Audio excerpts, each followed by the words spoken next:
A Lamp Unto My Feet by Walter C. Lanyon. Read by Electric Mud Puddles. Chapter 20. Who are you? Who are you, and to what end were you born? You who read this book, to you I come. I ask you the question you read because, if you are willing, you shall see the answer written in fire over the portals of your universe.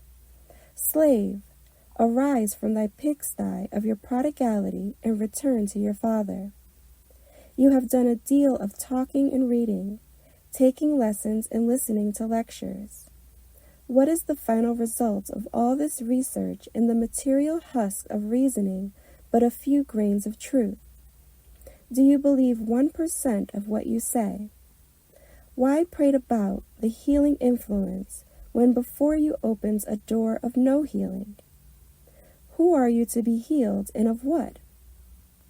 Beloved, why will you wait longer for the realization of that which you have been telling of for years? When will you arise as the Son of God, of the living God, and assert the freedom that awaits you above all treatment, above all worry or wonder, above all trying to make it so? When are you going to accept what you are saying? I am the Son of the living God. Do you believe this? If so, you are at this instant facing radical change in the outward expression, which will be so far above the old concept that you will stand in amazement at the glory of it all. Just what do you believe? Is there a God, an all God in your universe? Or is the devil of your belief more powerful than the God who created everything?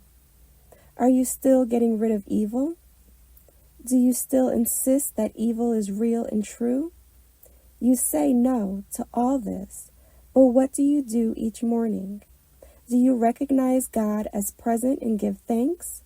Or do you run to some person who is supposed to be ordained to speak the word of truth and see what he has to say about your problems?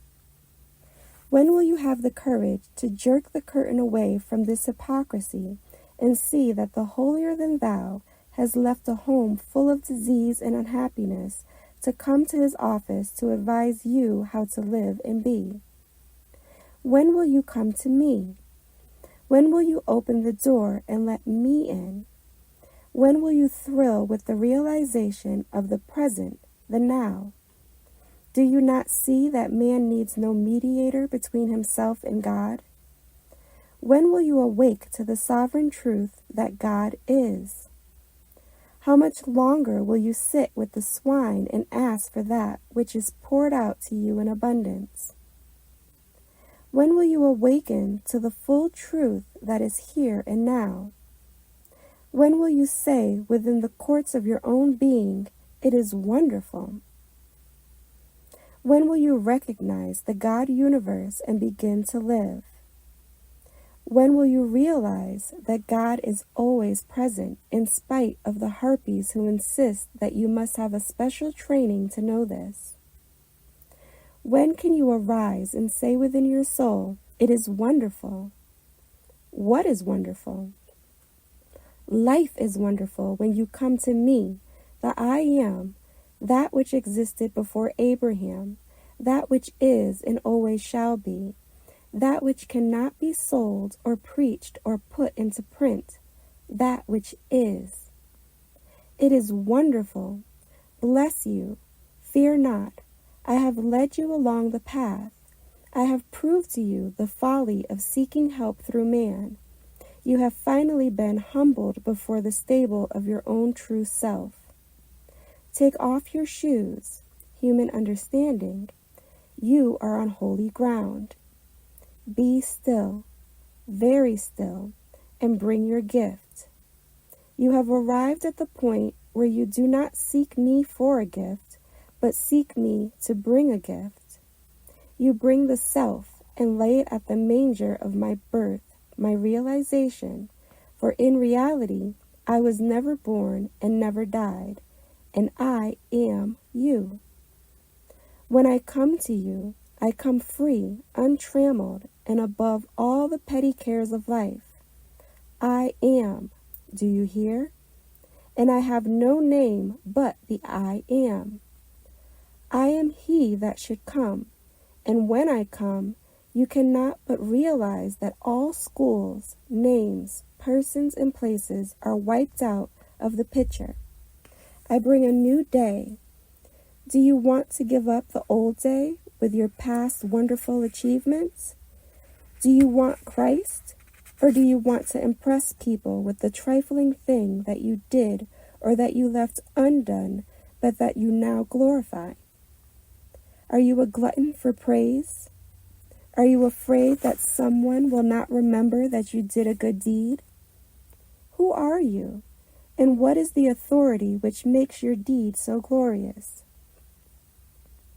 Be still, beloved. You have passed through all these states. You have told me ever so often of the wondrous deeds you have done. You have tried to write your name on the sands of time. You have paraded in my robes, holier than thou. I know you. What matter? Beloved, I know you are tired. One system after another has failed. Even your desire to destroy me has failed. I am and always shall be, and though you would slay me in one unexplainable way or another, rest assured, your efforts to destroy me are not. Bless you. You are tired. Why do you not let go of the prodigal and return to your father's house? When will you come, beloved, out into the sunshine of realization, the presence of the God power here and now? Do you believe 1/10 of that which you speak? Are you a man of matter or spirit? Who are you? And what is the end of your appearance on this plane? I come with light and healing in my wings, beloved. Why will you kick against the pricks? How much longer must I speak to you and have you turn aside? How much longer will you divide my garment amongst you? How much longer will you set yourself up as the holier than thou? When will you be the Son of God? When will you act like the Son of God? When will you dehypnotize yourself from the belief that your knowing or thinking will do anything? Awake, thou that sleepest, and Christ shall give thee light. Do you believe that, or is it a fairy tale? When will you begin to say, "It is wonderful, it is wonderful"? When will you begin to realize the truth of life? All the pathetic ideas that you entertain about me and my kingdom will fall away when the light of the heaven here and now appears, when your soul automatically arises to the point where it can say, "It is wonderful," and truly mean it. End of book.